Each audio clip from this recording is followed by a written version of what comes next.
Welcome everybody to my very first YouTube video. Today we're going to be talking about something pretty special, the MK12 MOD0. We're going to dive into why it was created, a little bit of the history behind it, and then we'll do a tabletop review and a shooting review as well. So the MK12 was first designed as a special purpose receiver. That's where the acronym SPR comes into play. Crane initially wanted to give SOCOM a weapon that would bridge the gap between a standard M4 carbine and a full sniper rifle, but was still chambered in 5.56. With it being a receiver, it was also paired with a special type of ammunition that was developed specifically for the MK12, which is known as the MK262 77 grain open tip match. All right, so we're here with the MK12 out on the range now, and I'm going to talk to you guys a little bit about sight picture. Today we're running a Leupold Mark IV HD. It's a 2.5 to 10 power.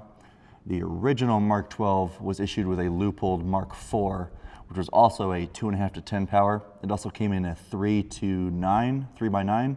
The new glass is not an accurate representation of what was issued with a gun back in the early GWOT days. However, with modern optics, I can appreciate having good glass, and I'm not trying this gun to be exactly clone correct. So with that being said, whenever I get on the glass here, I'll put a picture up so you guys can see what I'm talking about.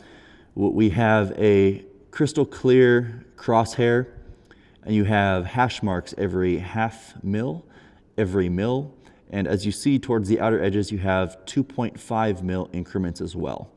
So this is a pretty basic reticle. However, if you know your adjustments and you know how to hold for elevation, this optic is very, very easy to use. The turrets up here are awesome. They do have an integrated zero stop. So you just unscrew the cap here, take the cap off after it's zeroed, reset it to zero, and then your zero stays exactly where it's at. The cool thing with these is if I press this button here and say I want to dial up 2 mils, all I have to do is dial to that 2 mil mark. When I'm done shooting and I want to reset, this button right here just pops right back out and you're back to your original zero. So with that being said, we're going to take a couple shots here and I'm going to show you guys a little bit about the recoil impulse of this rifle and how it feels taking those shots.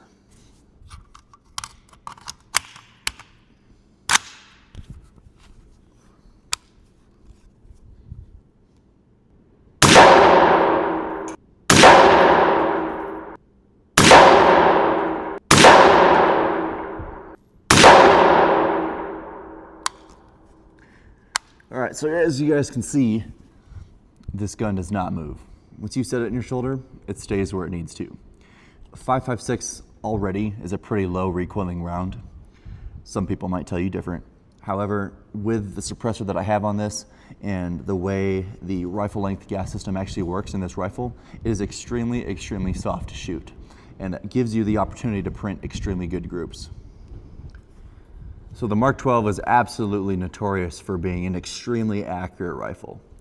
The factors that contribute to that: one, it has an 18-inch 4/16 stainless Douglas SPR profile barrel. Now, not only the barrel, but the ammunition that Crane developed with it, that MK262 like we talked about earlier, the 77 grains out of an 18-inch barrel is nearly a match made in heaven. This gun has been known to print MOA, sub-MOA, all the way out to 300, 400, 500 yards. It really depends on your environmentals. Obviously, they play a huge factor with any sort of marksmanship. But given the setup that this rifle was issued with, the MK262 out of the MK12 has more confirmed kills than almost any other service weapon. So sound and signature, right? The MK12 was initially issued with a Allen Engineering AEM5 suppressor. I do not have the AEM5 suppressor. One, Allen Engineering is no longer in business. Otter Creek Labs creates the OCM5 suppressors, which are a reproduction of the exact same can, made to the same standards and the same quality. I do have one of those currently sitting in NFA jail, so hopefully that will be out soon. But on here right now, I have a YHM Turbo T3. Now the Turbo T3 is a reduced back pressure can, however it is specifically chambered for 5.56 and it is a traditional baffle style can. I've got it on their SRX mount, which is pretty much their version of a Plan B muzzle device. But even with that, on an 18-inch barrel, it does a really, really great job of sound reduction and also signature reduction. There's a little bit of first round pop, as there is with any other suppressor. However, after those rounds, it is 100% hearing safe.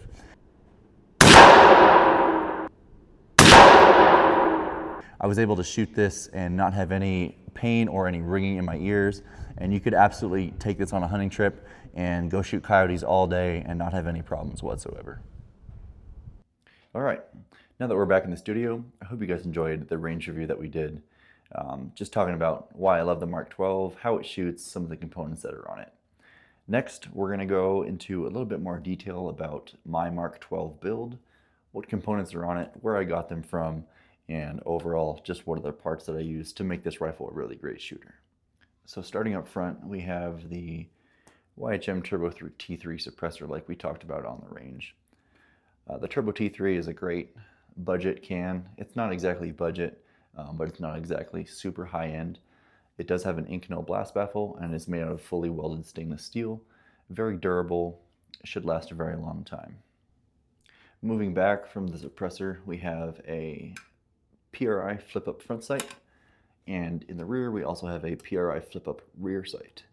The rear sight cannot be used because it's blocked by the scope.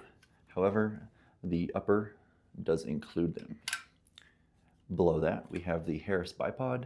It is the BRMP bipod. It extends from 6 to 9 inches and then just folds up and stows, nice and safe like that. Harris bipods are very rugged, very bulletproof. They've been used on service rifles for decades now. Next, we have the laser AMI module. This is a real AN PEC 2A. PEC 2s were found on almost every gun that was in GWOT, especially guns that were used with the team guys that did a lot of night raids. The PEC 2s allowed you to accurately fire under night vision. These are IR only, so they do not include an actual visible laser.